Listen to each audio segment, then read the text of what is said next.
Welcome back. This is WION Pulse. We are glad you're watching WION World is One. I'm Eric Njoka. Our top stories. The Kremlin says Russia is deeply concerned about the possibility of the US applying Tomahawk missiles to Ukraine, warns that the war has reached a dramatic moment with escalation from all sides.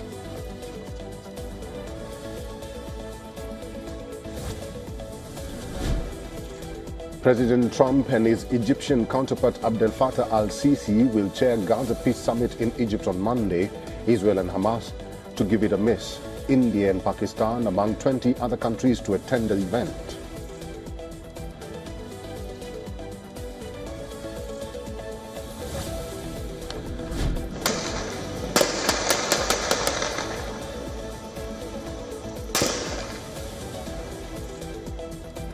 Gunshots heard and armed men are seen riding on top of trucks carrying aid into the Gaza Strip.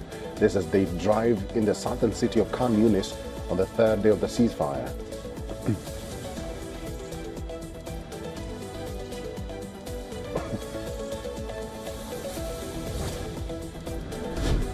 Israeli Prime Minister Benjamin Netanyahu lights a candle to commemorate the victims and the fallen of the war at the memorial wall in the National Library. This ahead of the hostage release and Gaza peace signing in Egypt.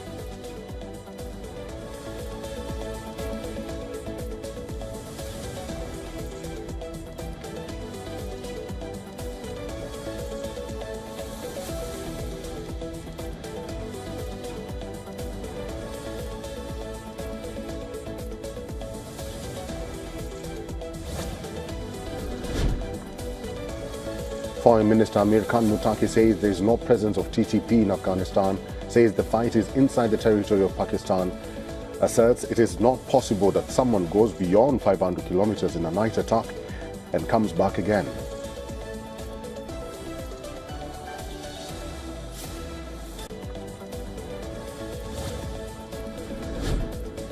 Iranian Foreign Minister Sayed Abbas Araghchi dials his Pakistani counterpart Mohammad Ishaq Dar, vows to boost bilateral relations amid spiraling regional tensions.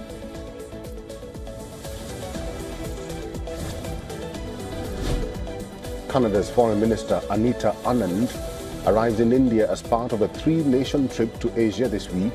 Her visit is seen as a significant step in easing tensions between Ottawa and New Delhi.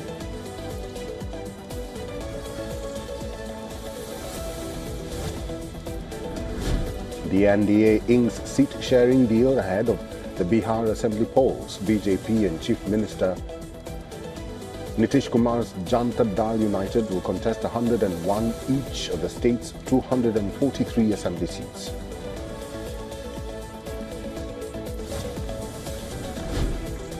Cameroonians vote in a presidential election where incumbent Paul Biya, the world's oldest ruler at 92, is widely expected to extend his 43-year grip on power, this despite an energized opposition pushing for change.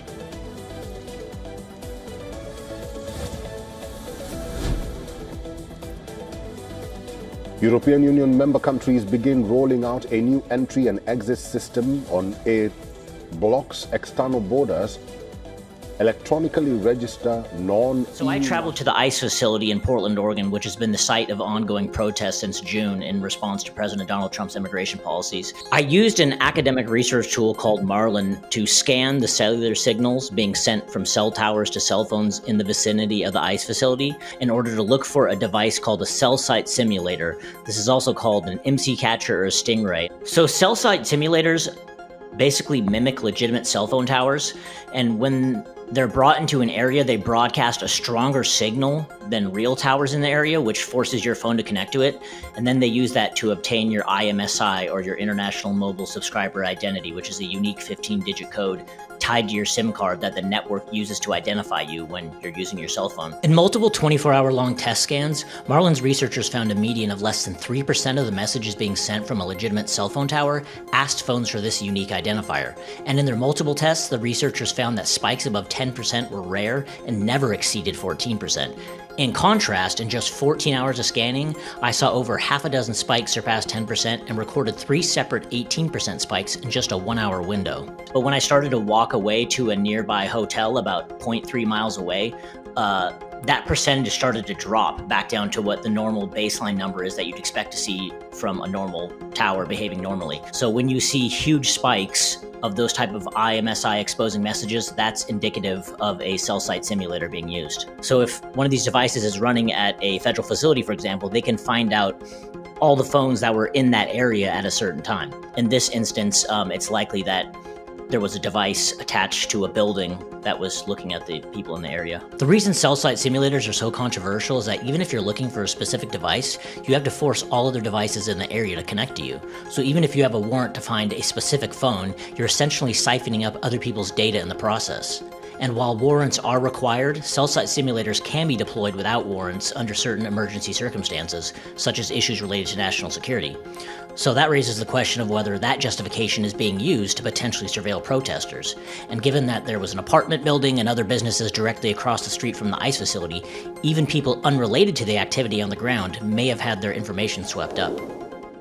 With the rise in violence that we continue to see against these officers, with that 1,000% increase, it's making sure that they are safe while they do this job and that they get home to their families at night too is incredibly important. Violent rhetoric has led to over 1,000% increase in assaults on ICE officers, and it has to stop.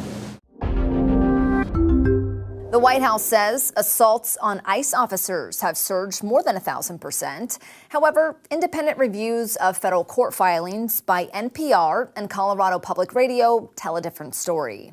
Charges for assault on federal officers were up only about 25% through mid-September versus a year ago.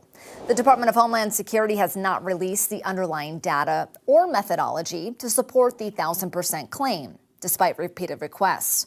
The administration's position, reiterated in a September executive order, is that anyone who assaults an ICE agent will face the full extent of the law. Now, there's no question the work has grown riskier.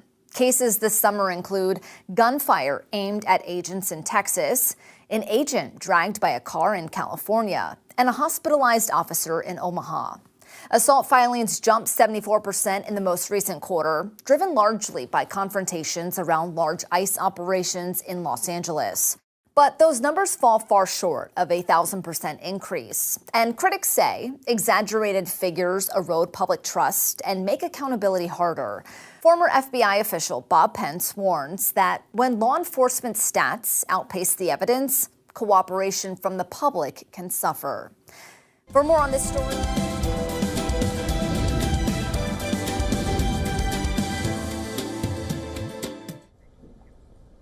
moving on, U.S. President Donald Trump imposed 100% tariffs on China from November 1st, and he also threatened to cancel his in-person meeting with Chinese President Xi Jinping at the APEC summit later this month. Now, the fears of a global disruption in trades sent Wall Street stocks tumbling, wiping out $1.65 trillion in market value.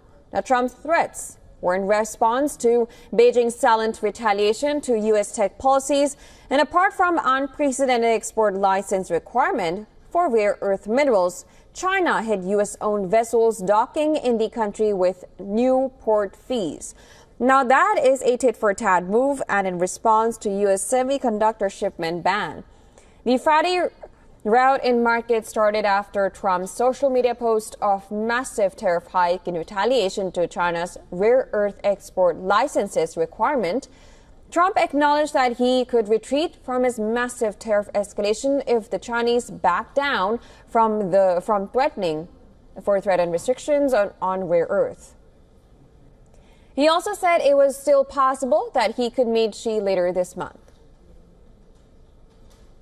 No, I haven't. So, but I don't know that we're going to have it. But I'm going to be there regardless, so I would assume we might have it. But they hit the world with something that really is not anything that people are going to do, and it was shocking. The U.S. stocks suffered their worst sell-off in 6 months. The S&P 500 wiped out its weekly advance after tumbling 2.7% That is its worst day since April 10th, when the tariff-induced sell-off rattled financial markets. 10 of the 11 sectors in the S&P 500 traded lower, led by declines in technology shares. The tech-heavy Nasdaq 100 sank 3.5%. A basket of the so-called Magnificent Seven companies plunged 3.8%, led by losses in Tesla and Amazon.com, while Nvidia slid nearly 5%. The Wall Street's chief fear gauge, the CBOE Volatility Index, or VIX, top 20 for the first time since April. The only sector that surged was rare earth, with stocks skyrocketing. Now, crypto prices tumbled after Trump's tariffs hike. Traders saw more than $7 billion in positions liquidated in less than an hour. Bitcoin fell more than 12% to trade around $113,000 after hitting an all-time high of above $125,000 earlier in the week. Soybean futures plunged, extending earlier losses. Trump's social media posts contributed to dimming hopes for a U.S.-China trade deal that could restart stalled American soybean exports. Growers are busy harvesting while their top export market remains shut. Chicago soybean futures fell as much as 2% to around $10 a bushel, hitting session lows after Trump's social media post. Now, cotton futures fell to the lowest since April as the renewed threat against China, a major cotton buyer, will further hit demand. No other commodities from wheat to copper and oil also dropped after the president's comments. Oil prices crashed to the lowest since May as tensions ease in West Asia. Global supply surplus concerns underpinned bearish gloom. U.S. crude prices slumped 4.2% to settle below $60 a barrel. Crude was under pressure even before the U.S.-China trade war rhetoric. Trump was already chest-thumping on lower oil prices. You know, prices have come way down. We've gotten prices way down for groceries, for oil especially. Today we broke $60 a barrel. We think the oil is going to be under $2 a gallon very soon. That's about 70% lower than what it was just a year ago. So that's a big thing. And when the oil comes down, everything comes down. It's pretty beautiful to watch. For more on this, our correspondent Susan Terani has sent us this report from New York. President Trump has threatened to impose 100% tariffs on all Chinese goods starting on November 1st. This after Beijing introduced new restrictions on rare earth mineral exports, material vital for U.S. industries from chips to fighter jets. Calling China's moves, quote, sinister and hostile, President Trump said that he may or may not cancel his meeting with Chinese President Xi Jinping in South Korea. The White House is also weighing additional countermeasures, including export control on U.S. software. The confrontation set markets tumbling, the S&P 500 dropping over 2%. China, which produces about 70% of the world's rare earths and refines 90%, recently announced tighter global licensing rules that could disrupt supply chains for electric vehicles, semiconductors, as well as defense manufacturing, deepening tensions between the world's two largest economies. Susan Tehrani reporting from New York for WION World Business.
Meanwhile, North Korea continues to ramp up its nuclear arsenal by adding another intercontinental ballistic missile, or ICBM, that has the capability to strike mainland United States.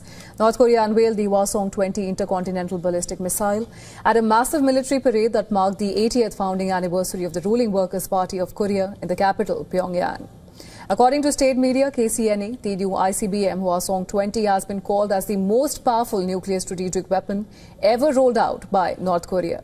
The new rockets are said to be solid-fueled, making them more mobile, harder to detect by spy satellites, and can be launched on short notice.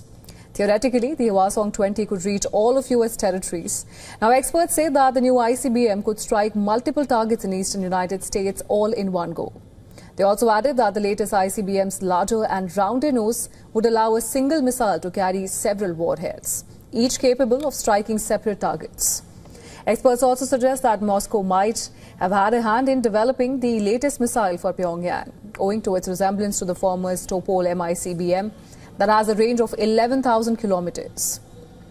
Now, back in September, North Korea conducted the final ground test of a solid-fuel rocket engine designed for Hwasong-20. North Korea flexed its nuclear might in the presence of its supreme leader, Kim Jong-un. The military parade was also attended by Chinese Premier Li Qiang, Vietnamese Communist Party chief To Lam, and Russia's former president, Dmitry Medvedev. Amidst the euphoria at the military parade, North Korea's Kim Jong-un held talks with Russia's former president Dmitry Medvedev on the sidelines. The talks focused on strengthening and expanding strategic ties between Pyongyang and Moscow.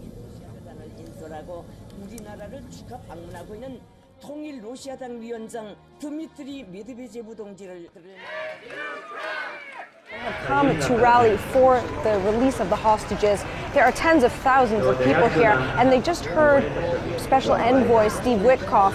He was speaking with Trump's son-in-law, Jared Kushner, and his daughter, Ivanka Trump, to a rambunctious crowd that was just cheering their names and singing their praises, as well as Trump's, saying thank you for pushing the ceasefire through.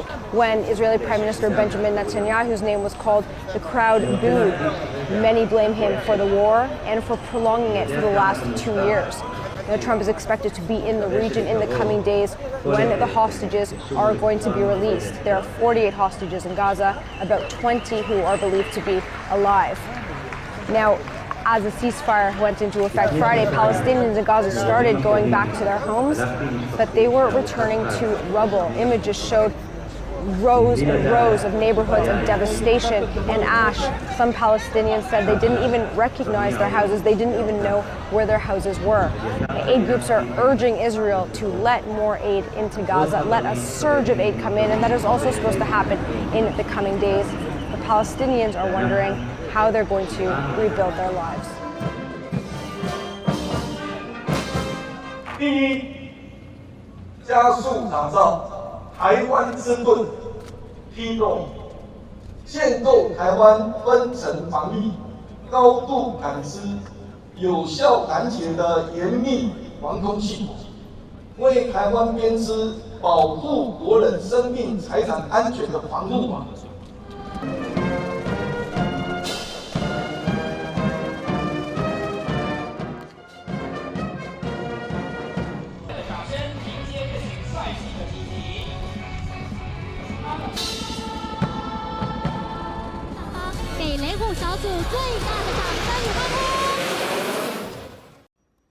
The European Union's new Digital Entry and Exit Scheme, EES, which involves registering the fingerprints of people from third-party countries and taking their photographs before they enter 29 EU countries, came into force on Sunday.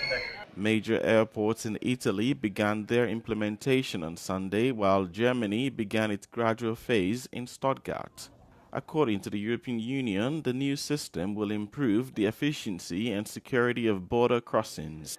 Non-EU citizens will have to pass through the biometric system to enter and exit the bloc, with their data being stored in the cloud for at least 3 years. The system is expected to eventually replace the old-fashioned system of physically stamping passports, which doesn't allow for automatic detection of people who have exceeded their authorized stay of 90 days within 180 days. But experts are warning that non-EU nationals will need to stop for a longer time before a passport control officer or self-service kiosk at airports, ports, and international rail terminals. The EU Commission, however, says the system could temporarily be suspended during the first 6 months of implementation if wait times become too long or there are technical issues. All right, Shalom, giving all praises, honor, and glory to our power Yahweh, Bahashem Yahushua, Bahashem Rachak Wadash, double honors to the apostles, the bishops, and the elders of the great millstone. Peace and blessings to the hopefully elect of the tabernacles of David, scattered throughout the four corners of the earth, wherever you may be, and wherever you may be, to you I say Shalom, Yashua, Shalom. All right, getting to another little world news with commentary. And so we all heard about the EU thing going on with the digital ID thing, okay, where they're threatening people with not being able to work unless you have this form of identification. Okay, so I saw this here, which you can find this anywhere. The first one from Reuters wouldn't let me in, which is strange. Reuters doesn't usually try to make you pay to read there, but so it's doing the same thing that another site will do. But so I just chose The Guardian, which I go to The Guardian often, usually when I'm looking for stuff like this. But it says, what is the new EU border system, the EES, and how will it work?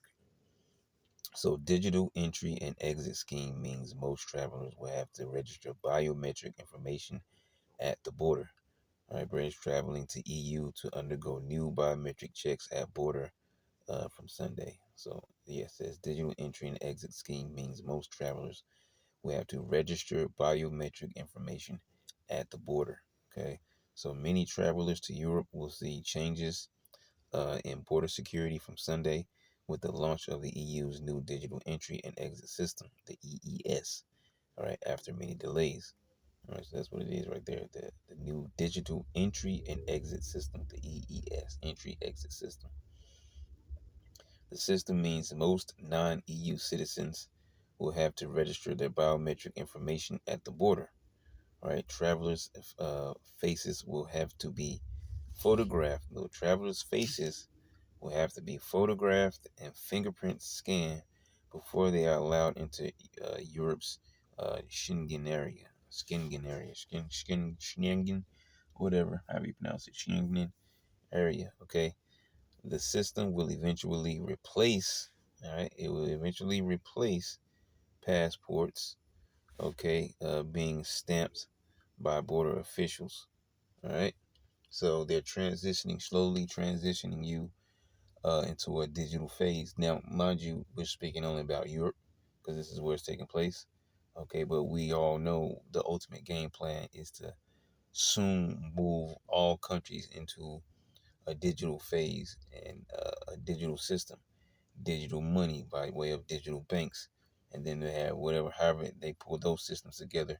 But all these banks from the east to the west will also be able to operate internationally, just like the regular cash banks are now. Okay, there's going to be a way for these digital currency banks to operate internationally, so everything is smoothed out within transactions or whatever else takes place. Money movement, and whatever have you there. And that's why they talk a lot about blockchain, which blockchain is not exactly the same thing. Okay, but that's been a major push. Makes me think about what's this dude? Is it RFK? When he spoke about the wearables, this dude spoke about wearables for about 2 weeks. Now you don't hear nothing about it no more. Okay, not that I'm saying it just stopped. I'm just saying it went away. Okay, kind of like we mentioned the Fed app thing.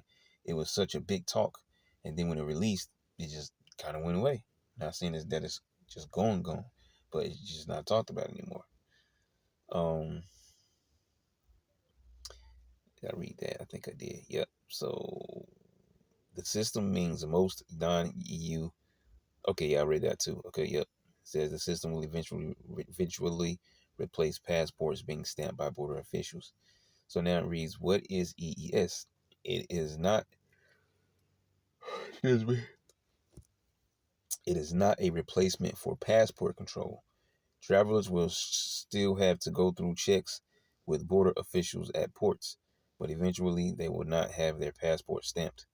Instead, countries in the Schengen area will log travelers' faces. That's the biometrics. They're pretty much just scanning your well, in this case, a portion of your body, which is your face. Okay, it's like they show you in these movies, man. Okay, you go, they'll show you this futuristic type movie, and they'll be going through some kind of airport check or some kind of passport, like some kind of gates, checkpoint gate, and they'll walk through. It's a perfect example. The daggone what's the movie? Because the old one Arnold played in, the new one I forget this guy's name to play in Phone Booth. That was a good movie too. Haven't seen it in a while. Phone Booth. It's right on the tip of my tongue, man. Not Minority Report. That's not the one. That's the one with Tom Cruise. Doggone it. What's the name of this doggone movie? Total Recall. Total Recall. Okay, so yeah, in Total Recall, and not the old one. I don't think it was like that in the old one, what he was going through with the fat lady mask on. But I know in the new one, he had this device fitted around his neck to throw off with a artificial face. So I think he was like some Asian looking dude. Okay, and the point I'm getting to is when he was going through the gate, it was running the check, pretty much scanning, to see what he really who if he was who he really was. So that's what it reminds me of. Okay, but what are we talking about? We're talking about Esau's digital age. What this is all leading up to, and this is pretty much just a test run. What they're doing right now, which is a major test run. All right, because if things run smoothly in Europe, how quickly do you think it's going to develop other places?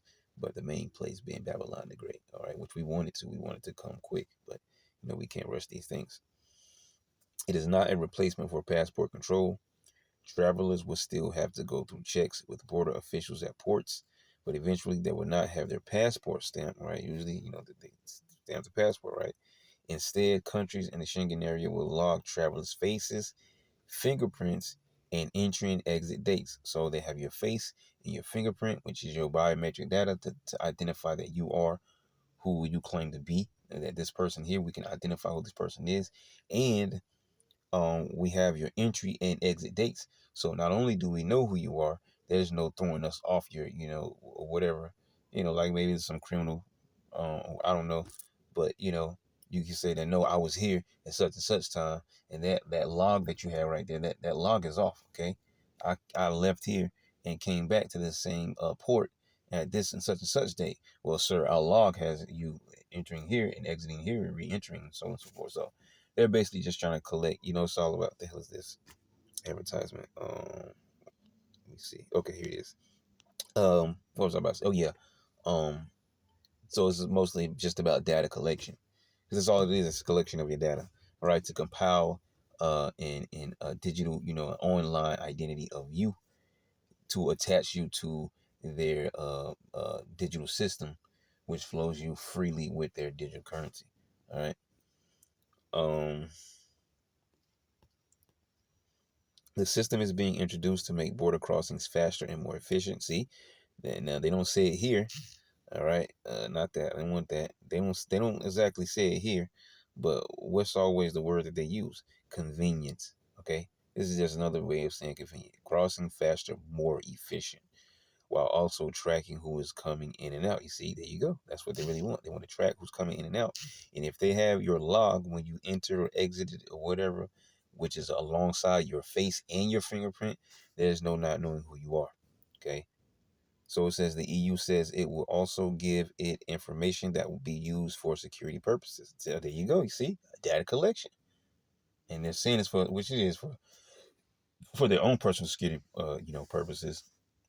But they're marketing it to you as if, we're making you guys safer. This is the start of a phased introduction of the system. It is scheduled to be fully in place by the 10th of April, 2026. So where does it apply and to whom? The EES applies to the Schengen area, which comprises 25 of the 27 EU member states, as well as Iceland, Liechtenstein, Norway, and Switzerland. It includes countries where British people travel to frequently. It includes countries where British people travel to frequently. People travel too frequently for holidays such as Spain, France, Portugal, Greece, and Italy. The Republic of Ireland and Cyprus are not part of the Schengen area, so we'll continue to process passports as before. The, the EES applies to people who are not from an EU country or from Iceland, Liechtenstein, Norway, and Switzerland, although there are some exceptions such as people who have long stay visas, among others. So how does it work? When someone arrives at the border for the first time after the EES is in place, they will use a self-service screen to register their name, passport details, fingerprints, and the date and place of entry and exit. The machine will photograph their face. Children under 12 would not have their fingerprints scanned.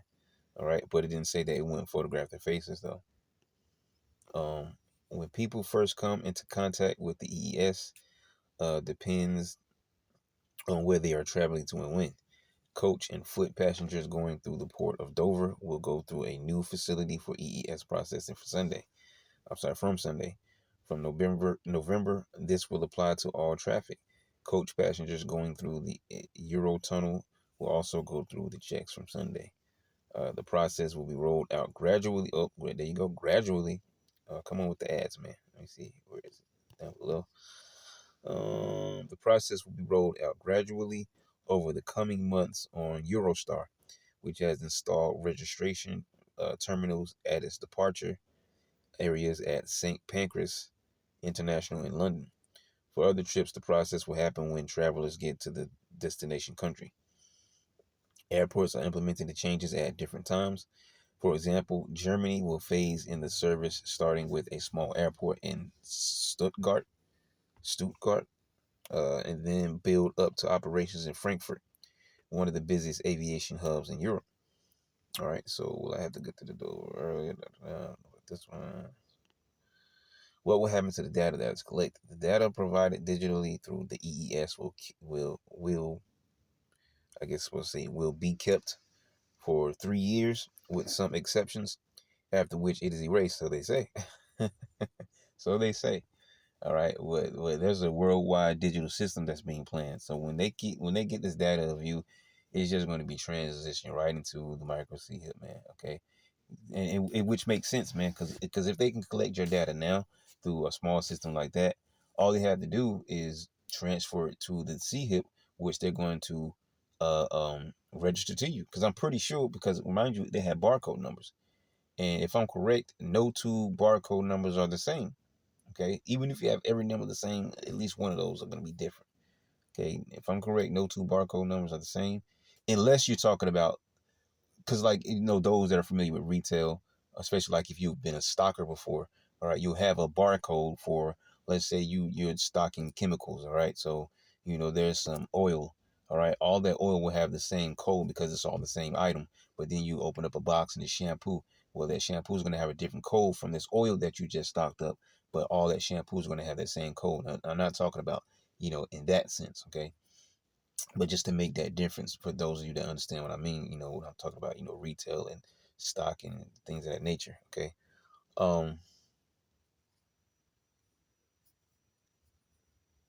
It says the data provided digitally through the EES will be kept for 3 years, with some exceptions, after which it is erased. It can be used by, sorry to close my thought off though, so I was speaking about the barcodes being not the same.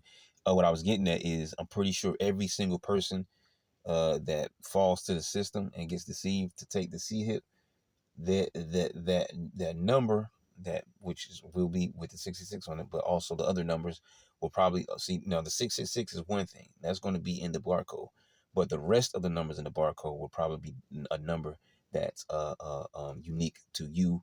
Well, I won't say you, to that individual. Okay, that number will be unique to that every individual. So a family, that man, that woman, and I don't know, their 2 children will all have a C-HIP, but every number will be unique to them. That's what I was getting at there. It can be used by border, visa, and immigration authorities in the countries using the system, as well as local police and Europol. the EU Agency for Law Enforcement. The EU says that the information may be transferred to another country outside Schengen or an international organization such as a UN body under strict conditions. If travelers cross the border again within the 3-year period, the process should be quicker as the face picture and fingerprints will already be on file. You see, it's a major transition step into what is going to be known as the CHIP, okay? The MOTB, the mark of the beast. It's no different, okay? You want to buy something out of the grocery store, we're going to know who you are automatically because we're able to, we have all your biometrics, okay? Even if they make the stores digital, where people just go in there and shop and then walk right out, no register, no nothing, everything just automatically taken from your chip. I mean, the whole point of it, though, is chip, though, okay? If you kind of see what I'm talking about. Yeah, see, your facial picture and your fingerprints will already be on file. If a person refuses to provide a picture or have their fingerprints taken, then they will be refused entry, the EU says, you see? And eventually, it's going to get to the point of the micro CHIP where if you refuse to take that, then you're just going to be ousted from society, okay? They're not going to have any use, which Dr. Evil said that, okay? If you're not familiar with who Dr. Evil is, then you probably won't be able to find out because he's not been on the scene in a long time, okay? Yeah. He says, I can't remember his exact words, but pretty much he's saying those people are not going to be, necessary. You're going to, you're going to be useless to them. Okay. Only those that are down with the system and take, part in the system, and those that don't are going to pretty much be cut out of society. All right. They're going to have no use for you. Okay. In their new world. Okay. And that's pretty much the end of that article there. They usually throw some other things at us, but I guess because I'm not searching tech. Usually, I'm not going to do it now. I was about to go over there too, but I forgot. We're just talking about that, just a piece of the news. So I'll search tech later on. It's probably nothing new, anyways. But yeah, so I just wanted to jump into that real quick. I thought it was something interesting there. Course is just one individual place, but it'll be interesting to see how this exactly how it fares out there for them. Because we know there's always a bigger picture with Esau.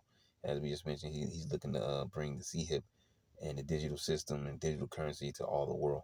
That's the ultimate goal, okay? Which I'm referring to, if you don't know, Revelation chapter 13, verse 16, 17, and 18. All right, so, yeah, I'll leave it at that. So, Lord willing, you edify to that. I'm going to say shalom. So I'm here at St Pancras with my passport, about to try the new EES system. This is the terminal here. Let's see what happens. So come up here. Choose English, because I'm not very good at French. Place the page of your passport with the photo in the top left corner in the reader. Hopefully this one. I am a European Union citizen. Not anymore. I have a visa? No. I have a residence permit? No. Other. Press to take photo. Wow, that's a bright light. Press the 4 fingers of your right hand onto the reader. Now we're on to more questions. Do you have proof of accommodation? I'm going to say yes, even though I don't have proof of accommodation. Do you have a return ticket? Yes. Don't have any ticket, actually. Do you have sufficient means to cover your stay? Well, if the Evening Standard is still paying my wages, I do. Do you have medical insurance? Not sure. I'll say yes. Oh, thank you. Please go to a border checkpoint. I'm not sure if that means I can go through the E-gates or not, but the process is complete. It's taken a couple of minutes. Hopefully I can still catch the train. Now, the authorities are saying that there are no survivors being found following a large explosion at a munitions factory in rural Tennessee on Friday. The blast destroyed the building in a headquarters spread across 1,300 acres, and the authorities are saying that the explosion occurred at the Accurate Energetic Systems, which is located at around 100 kilometers west of Nashville.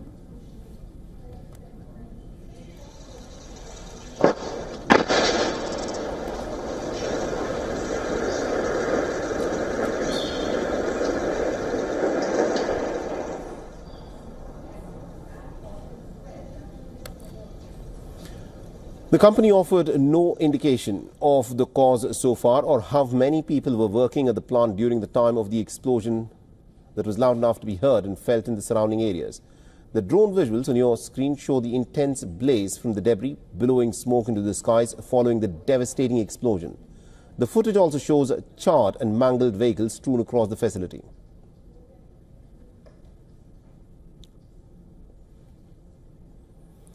Now, according to the company's website, Accurate Energetic Systems specializes in the development and storage of the military, aerospace and commercial demolition explosives.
Giữ rồi.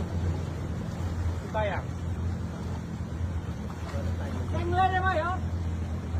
Đến tay à? Khổ thân. Đi ra em nhá. Đi chắc rồi. Nhanh lên. Nhảy vào anh đó. Ra anh đó. Nhanh lên. Ra anh đó. Sao rồi không sợ đâu kia. Đi nhảy xuống đi. Nhảy xuống đây anh đó. Ôm anh ấy. Các bác ơi, nước ngập lên cao lắm rồi ạ. Cái nhà bác chồng chị Nguyệt làm bún cạnh nhà em ấy. Bây giờ bác ấy không thể ra ngoài được nữa mà nhà bác chỉ có 1 tầng thôi. Chưa?